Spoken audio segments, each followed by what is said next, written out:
Bonjour Rokhaya Diallo. Bonjour. Alors, vous écrivez un livre sur le dictionnaire du amoureux du féminisme. Pourquoi les femmes sont-elles considérées comme une minorité alors qu'elles sont aussi nombreuses que les hommes? Alors la question de la minorité, elle peut effectivement être liée à un facteur numérique, mais on parle aussi de minorité au sens latin du terme, parce que les femmes sont mises en minorité dans l'exercice de leurs droits. C'est-à-dire qu'en droit, un mineur, c'est quelqu'un qui ne dispose pas de l'intégralité des droits qui sont liés à l'humanité, à la citoyenneté, etc.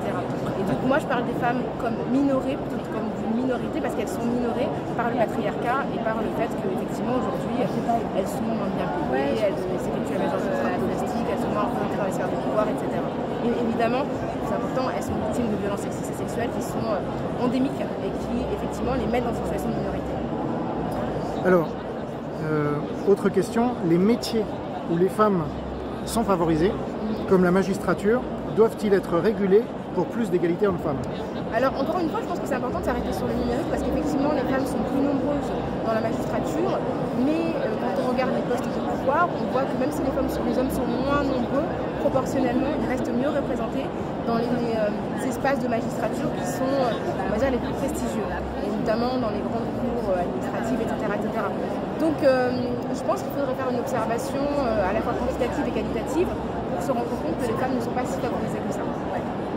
Et troisième question, que pensez-vous des dérives de MeToo que de plus en plus d'auteurs comme Caroline Fourest dénoncent?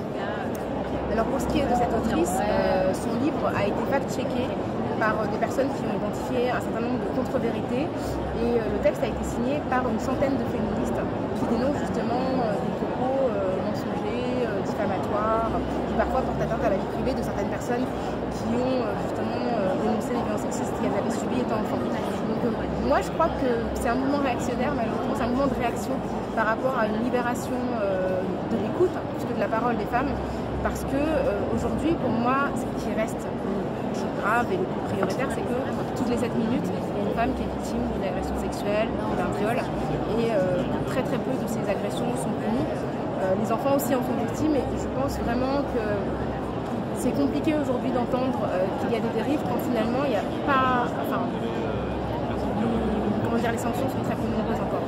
On a vu que récemment la commission d'enquête parlementaire sur les violences dans le monde de l'audiovisuel, de la mode, du spectacle vivant, il y a eu 89 témoignages, c'est vertigineux, et en fait une forme d'impunité, notamment dans le monde du cinéma, mais le cinéma et pas uniquement, qui montre quand même que la dérive elle est plutôt dans l'omerta. Rokhaya Diallo, merci. Merci à vous. Merci.